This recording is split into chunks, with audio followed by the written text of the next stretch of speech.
अस्सलाम वालेकुम व्यूअर्स, आप देख रहे हैं फ्री आइडियाज़। आज की 13वीं क्लास अल्हम्दुलिल्लाह हम शुरू करने जा रहे हैं। 13वीं क्लास में कमीज़ की स्टिचिंग के बारे में है। बाकी जो पिछली क्लासेस हैं उसमें मैंने बहुत डिटेल्स के साथ स्लीव्स की कटिंग, शर्ट की कटिंग, ड्रॉप और पैटर्न और नेक लाइन आपको एक एक चीज़ बता दी गई है। आप जाकर प्लेलिस्ट ओपन करें, मेरी ऊपर आपको स्क्रीन पे भी चीज़ें नज़र आ रही होंगी, डिस्क्रिप्शंस पे भी लिंक हैं, आप जाकर वहाँ से पहली क्लासेस लें और फिर यहाँ पर आएँ। चलते हैं आज की क्लास की तरफ। आज की क्लास है शर्ट की स्टिचिंग। शर्ट की स्टिचिंग कैसे करनी है और नीट कैसे होनी है, ये सबसे बड़ा पॉइंट है। हमने कटिंग कर ली है, जो कि 12वीं क्लास में आपको इसका सारा पैटर्न मिल जाएगा। और शर्ट सिलाई करने से सबसे पहले जो तरीका है वो है आपने अपनी नेक लाइन तैयार करनी है।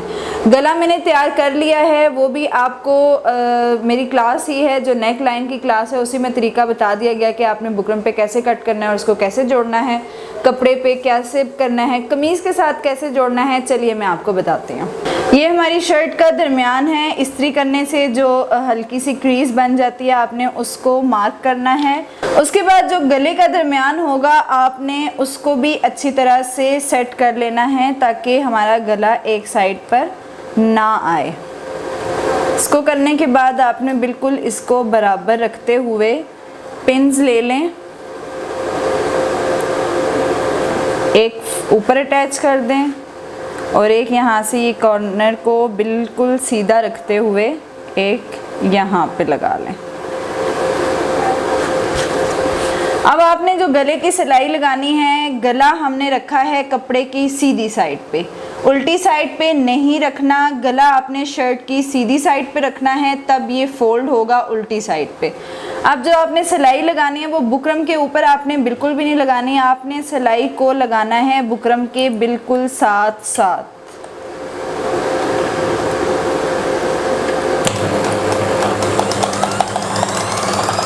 कपड़े सिलाई करते वक्त भी आप मशीन का ज़रा ख़ास ख्याल रखें, ये भी मैंने अपनी फ़र्स्ट क्लासेस में बता दिया है। मशीन का टांका, मशीन की एक एक चीज़ आपने कपड़ा सिलाई करते वक्त देख लेनी है पहले से। ये हम बुकरम के साथ साथ स्टिच करते हुए इस कॉर्नर पे आके आपने रुकना है, जो वी गले का कॉर्नर है। इसके अंदर आपने सुई रखनी है, मशीन के पाँव को आपने ऊपर करके यहीं से शर्ट को करना है राउंड।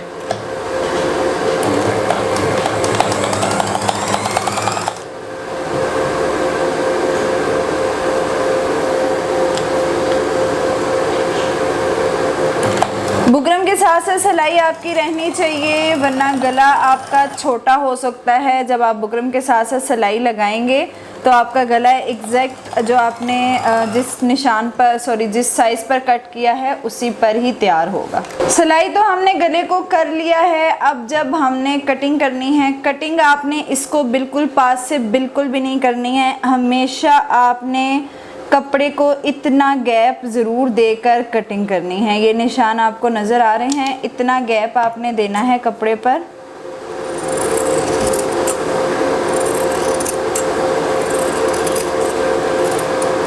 इसकी कटिंग करना शुरू करें।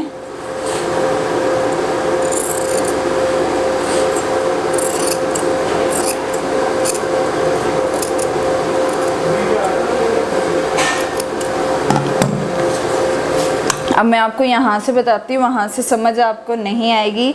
ये हमारी सिलाई है। अब वी का कॉर्नर देखें, सिलाई यहाँ तक है, कटिंग यहाँ तक हुई है। जब हम इसको राउंड करेंगे तो हमारा ये वी गला एग्जैक्ट तरीके से सही तरीके से फोल्ड नहीं होगा, इसलिए कॉर्नर को हमेशा एंड तक ही कट करना पड़ता है और वो बड़ा ही ध्यान से आपको कट करना पड़ेगा, बिल्कुल कैंची के नोक से, क्योंकि पूरी कैंची आप खोलेंगे, ज़रा सा कट अगर आपका ज़्यादा हो गया तो आपका गला आगे तक कट जाएगा। और छोटे छोटे कट बेशक आप सारी तरफ लगा दें, कोई भी नेक लाइन अगर रेडी करते हैं उससे फोल्ड अच्छा हो जाएगा। अब इसको फोल्ड करके आपने अच्छी तरह से प्रेस करना है, लेकिन उससे पहले आप हाथों की मदद से भी, इसकी ये ट्रिक है कि आप इसको सीधा कर सकते हैं। ऐसे आप साथ साथ इसको ये सीधा करते जाएं।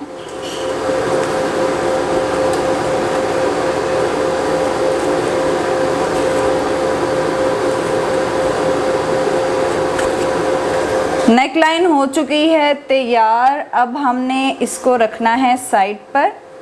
ये देखें, यहाँ से मैंने इसका जो कॉर्नर कट किया था उससे ये हमारा सीधा आया है बिल्कुल। बैक नेक को करते हैं रेडी। अब बैक नेक आपने किस तरह से कट करना है, हमने लिया था 7 इंच का साइज़, वही साइज़ आपने लेना है यहाँ पर।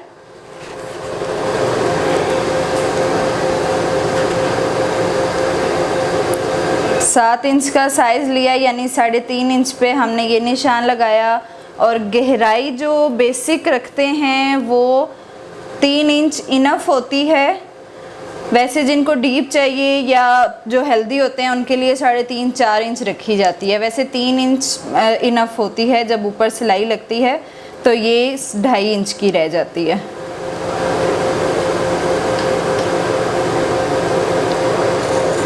थोड़ा सा निशान से इस तरफ इसलिए कट कर रही हूँ कि ये हमने जब इसमें रेप पट्टी लगानी है तो वो सिलाई में चला जाएगा।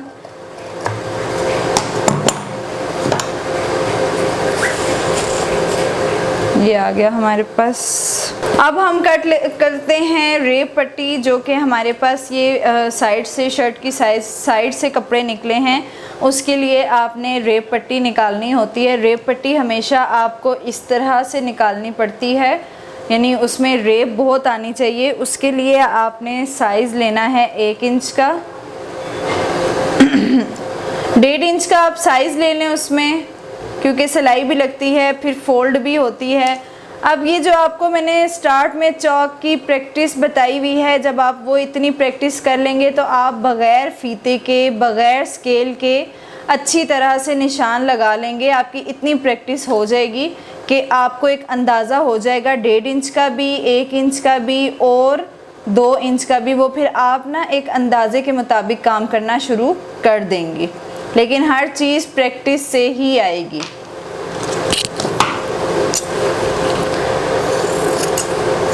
रेप पट्टी का ख़ास ख्याल आपने ये भी रखना है कि वो मतलब काफ़ी हद तक उसमें रेप होनी चाहिए, तभी आपकी ये कुछ जगहों पे जब रेप पट्टी यूज़ होती है तो वो अच्छी तरह से नीट लग सकती है। रेप पट्टी एक और तरीके से भी काटी जाती है, वो तरीका भी मैं आपको बता दूँगी।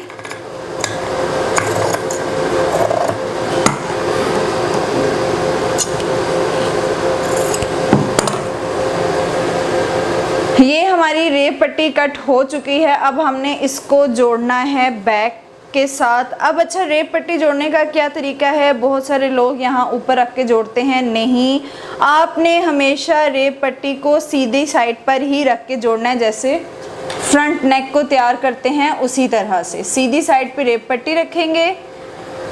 ऊपर की तरफ हमारा ये गला ही आ रहा है, निशान भी लगे हुए हैं, हमें अंदाज़ा भी हो जाएगा कि हमने कितना छोड़ना है।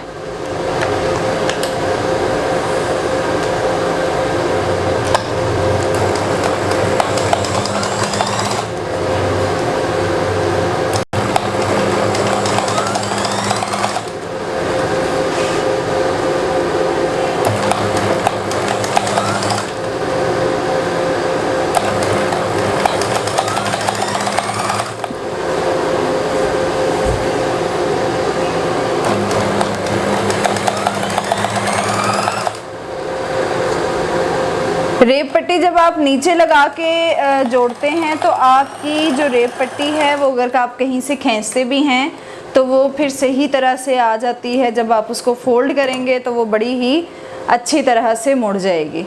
अब रेप पट्टी आपने बैक नेक पर लगा दी है। अब जैसे कि ये राउंड है, इसीलिए आपको इसके बीच में हर हाल में छोटे छोटे कट लाजमी लगाने हैं, और वो इसी तरह के आपने अपनी कैंची की नोक की मदद से लगाने हैं।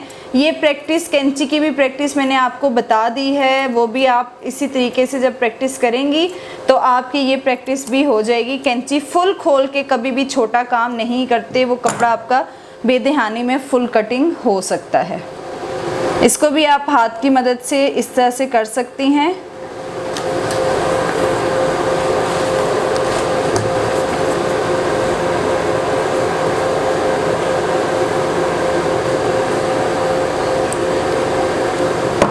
यहाँ से आप इसको बराबर कर दें शोल्डर के साथ, इसको भी कर लें बराबर। इस पे मैं करती हूँ अच्छी तरह से प्रेस और फिर शोल्डर के साथ कैसे अटैच करते हैं वो मैं आपको बताती हूँ। हर सिलाई के बाद प्रेस करना एक अच्छा सूट सिलाई करने की निशानी है। आपने भी हर सिलाई के बाद जब उसको प्रेस करना शुरू कर दिया तो आपका सूट परफेक्ट स्टिच होगा। अब हमने बैक लाइन भी तैयार कर दी, फ्रंट नेक लाइन भी तैयार कर दी। अब आपने करना ये है कि इसको जोड़ना किस तरह। अब शोल्डर्स को मैं आपको बताती हूँ कि आपने किस तरह से जोड़ना है। इसको चाहें तो आप यहाँ से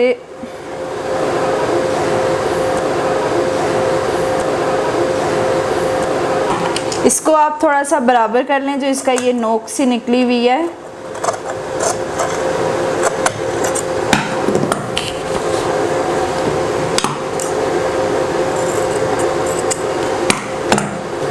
सीधी और उल्टी का बहुत ख़ास ख्याल रखना है। आप देखें हमारे पास शर्ट की ये सीधी साइड है, इसलिए यहाँ पे सिलाई नज़र नहीं आ रही। ये उल्टी साइड है, यहाँ सिलाई नज़र आ रही है। इसी तरह फ्रंट की भी यही है। अब जब आपने शोल्डर इस तरह से अगर जोड़ने हैं ना, तो इन दो सिलाइयों को आपने आपस में मिलाना है। ये देखें, इन दो सिलाइयों को आपने आपस में मिलाना है। ये आपकी जो कंधे के साथ जो गले का हिस्सा होगा ना, उसको शो करता है। और अगर ये नीट बना हो तो आपकी शर्ट बहुत नीट बनती है, क्योंकि गला ही ऐसी चीज़ है जिस पे सबसे पहले नज़र पड़ती है। बराबर रख के आपने इसको सिलाई लगाना है।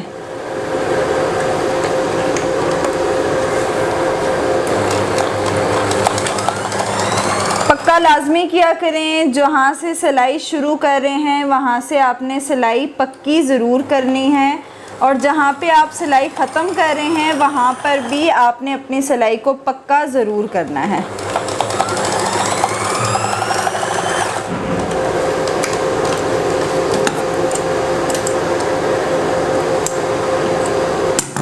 इसी तरह दूसरे शोल्डर को भी आपने जोड़ना है। इन सिलाइयों को बराबर रखते हुए, सिलाइयों को आपने बराबर रखते हुए जोड़ना है।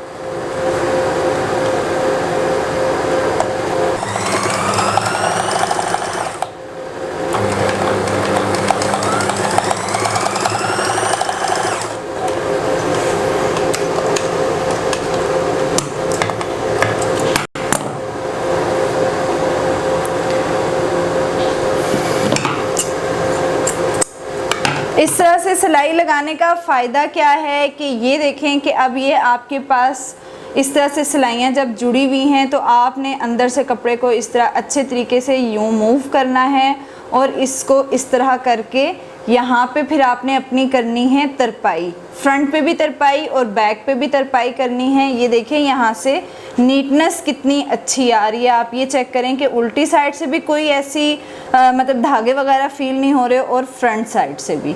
ये है आपका प्लस पॉइंट कि आपने नीटनेस कैसे देनी है ड्रेसेस पे। मैं तरपाई करती हूँ फिर मैं आपको बताती हूँ।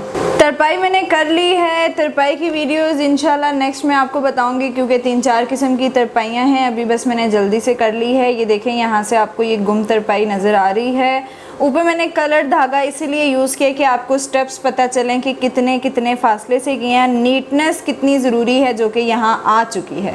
ये आप देखेंगे जब आप ये शर्ट पहनेंगे, इस तरह से स्टिच की हुई जब आप शर्ट पहनेंगे, यहाँ से जब आपके धागे नज़र नहीं आएंगे तो ये कितनी अच्छी चीज़ लगेगी। सफाई आहिस्ते आहिस्ते आपके हाथ में आ जाएगी जब आपका हाथ बैठ जाएगा, जब आपकी प्रैक्टिस हो जाएगी। वो कहते हैं ना, प्रैक्टिस मेक परफेक्ट। तो आप इंशाल्लाह बेस्ट बन जाएंगे। बस हिम्मत नहीं हारनी आपने, और सफाई बहुत रखनी है अपने काम में, कि बस टाइम देना है, जल्दबाजी नहीं करनी और प्रैक्टिस खूब करनी है। गला तैयार हो चुका है। शर्ट बनाने से पहले आपने अपना गला तैयार करना है, तभी आपकी शर्ट अच्छी बन सकती है। उसके बाद हमने शुरू करनी है फिटिंग की सिलाइयाँ। फिटिंग की सिलाई आपने हमेशा निशान के ऊपर से ही शुरू करनी है।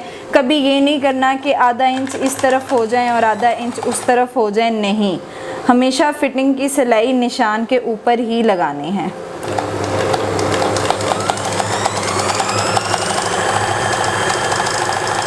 और ये जो कमर का खम आ रहा है, यहाँ पे आपने सुई को बीच में फंसाना है कपड़े के, और यहाँ से शर्ट को इस तरह से घुमाना है। ये होती है बड़ी ही स्मार्ट फिटिंग। अदरवाइज़ इतनी फिटिंग अब आजकल तो कोई पहनता भी नहीं है कि उसका इतना ज़्यादा खम आए।